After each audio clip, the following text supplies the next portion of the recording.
You ever wonder what makes the value of a currency, the dollar, the euro, jump all over the place day to day? It's definitely not just about tourists swapping cash for a vacation. No, there are these massive kind of hidden forces at play. And in this explainer, we're going to pull back the curtain on what really moves the price of money.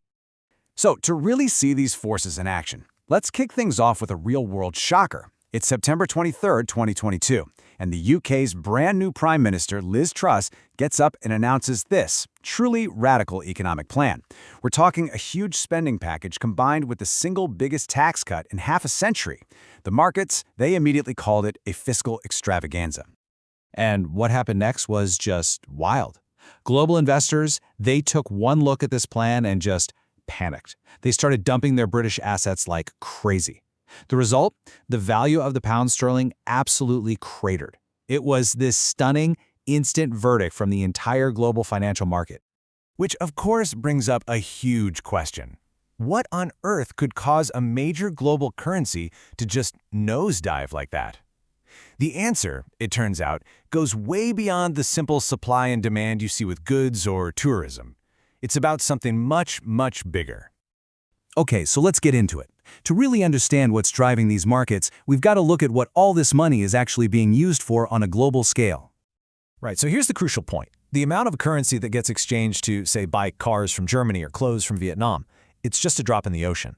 The real action is in what we call capital movements. We're talking trillions of dollars, euros and yen, zipping around the planet every single day, not to buy things, but to buy assets, stocks, and most importantly, government bonds.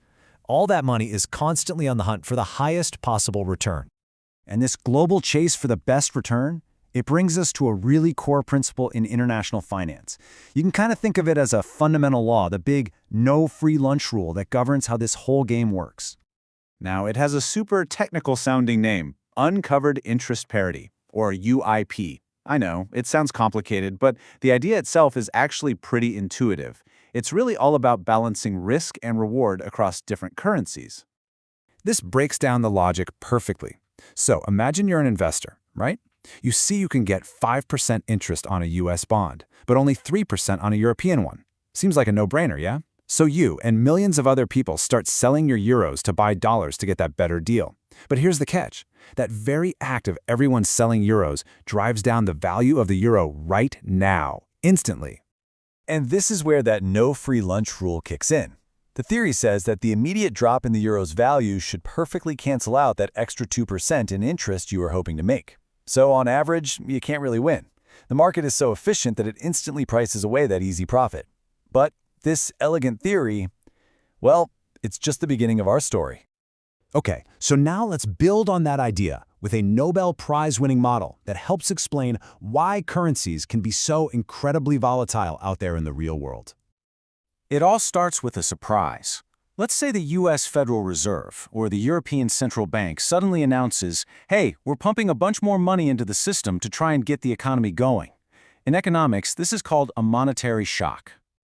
Now, here's the critical insight, and it's all about speed. Financial markets, where currencies and bonds get traded, they react in nanoseconds. I mean, literally the speed of light. But the price of a cup of coffee, or a new car, or your rent, those prices are what economists call sticky. They take weeks, months, sometimes even years to adjust to new economic realities. So because the price of a coffee is basically stuck in the mud, the exchange rate has to do all the heavy lifting to get the economy back in balance. And it doesn't just adjust, it over-adjusts. To make up for everything else moving so slowly, it has to plunge immediately, falling way below where everyone knows it's probably going to end up. This huge overreaction, that's overshooting.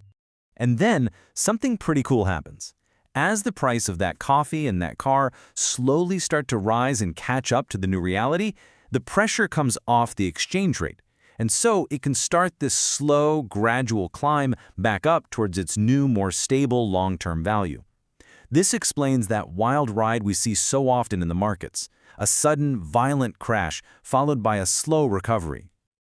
So, we've got these really elegant, powerful models that seem to explain so much about why currencies are so volatile. I mean, they look great on a blackboard, but the real question is, do they actually work? Well, back in 1983, two economists, Richard Mies and Kenneth Rogoff, decided they were going to put these sophisticated models to the ultimate test against cold, hard, real-world data.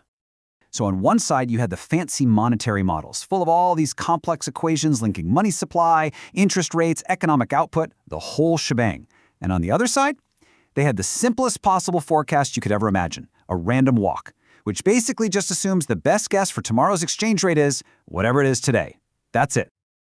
The results were a complete bombshell that just shook the entire field of international economics. After all that work, Mies and Rogoff found that the super sophisticated models were no better at forecasting future exchange rates than a simple random guess. In fact, a lot of the time, they were even worse. Which leads us to a really critical question, right? If these famous, elegant models fail so spectacularly at predicting the future, why do we still study them? Why do they matter at all? Well, the answer is because while the models can't predict the future, the ideas inside them drive the actions of the most powerful financial players in the world, governments and central banks. And that leads to conflict. This is what journalists and economists call a currency war. It's basically a situation where countries start actively trying to weaken their own currency to get an economic advantage. See, a cheaper currency makes your country's exports more attractive, and it can help boost your home economy, but it often comes at the expense of your trading partners. And we have seen this play out over and over again. In the 2000s, there were tons of accusations that China was keeping its currency artificially low to supercharge its export machine. Then in 2010, after the US slashed interest rates, Brazil's finance minister famously declared that an international currency war was officially underway. And even more recently, President Trump was accusing Europe of doing the exact same thing. So here's the bottom line. The theory matters because policymakers believe it matters.